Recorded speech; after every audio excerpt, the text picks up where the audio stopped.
മൈക്ടൂസിൻ്റെ പുതിയ വീഡിയോയിലേക്ക് എല്ലാ മക്കൾക്കും സ്വാഗതം. ഇന്ന് നമ്മൾ കെമിസ്ട്രിയിൽ എന്ത് പഠിക്കണം എന്നുള്ളതാണ് പറഞ്ഞു തരുന്നത്. അപ്പോൾ ആദ്യത്തെ ദിവസം നിങ്ങൾ എന്ത് ചെയ്യുക, ഹോമോജീനിയസ് എന്താണെന്നും ഹെട്രോജീനിയസ് എന്താണെന്നും പഠിച്ചു വയ്ക്കാം. അതേപോലെ നമ്മൾ പഠിച്ചിട്ടുണ്ട് എലമെൻറ്റ്സ് എന്താണെന്ന്, അല്ലേ? എലമെൻറ്റ്സ് എന്താണ്, കോമ്പൗണ്ട്സ് എന്താണെന്ന് പഠിക്കുക. അതേപോലെ law of conservation of mass, law of definite proportion, law of multiple proportion എന്താണെന്ന് പഠിച്ചു വയ്ക്കുക. ഒപ്പം തന്നെ ഗേ-ലുക്കാസസ് ലോയും കൂടിയും പഠിച്ചു വയ്ക്കുക. ഇതിൽ ഞാൻ ഇൻക്ലൂഡ് ചെയ്തിട്ടില്ല, ഓക്കെ. അപ്പോൾ പക്ഷേ നിങ്ങളത് പഠിക്കേണ്ടതാണ് കേട്ടോ. അതേപോലെ empirical and molecular formula, mass percentage, volume percentage, PPM പഠിച്ചു വയ്ക്കുക. അതേപോലെ മൊളാരിറ്റി എന്താണ്, മൊളാരിറ്റിയും തമ്മിലുള്ള ഡിഫറൻസ് അങ്ങനെയൊക്കെ ചോദിച്ചാൽ എഴുതേണ്ടി വരില്ലേ.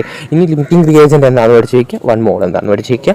ഒപ്പം ഇതിൽ കൂടാത്ത ഒരെണ്ണം കൂടിയുണ്ട്, മോളിക്കുലാർ മാസ്.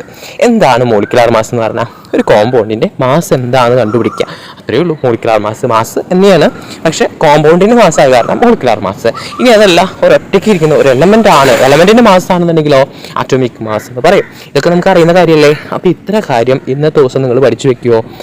അപ്പോൾ അത്രയേ ഉള്ളൂ. നമ്മുടെ കെമിസ്ട്രിയിൽ ഇന്ന് ഇത്ര പഠിച്ചാൽ മതി. അടുത്തൊരു വീഡിയോ ആയിട്ട് കാണാം. അതൊരിക്കലും ബൈ. ഇതിൻ്റെ വീഡിയോ വേണം എന്നുള്ളവരുണ്ടെങ്കിൽ പറഞ്ഞാൽ മതി. ഇനി അതല്ല, എന്തെങ്കിലും വീഡിയോ ഉണ്ട് ഇങ്ങനെ തന്നെ പോയാൽ മതി എന്നുണ്ടെങ്കിൽ അങ്ങനെ കമൻറ്റ് ചെയ്യാം കേട്ടോ. അടുത്തൊരു വീഡിയോ ആയിട്ട് കാണാം. അതൊരിക്കലും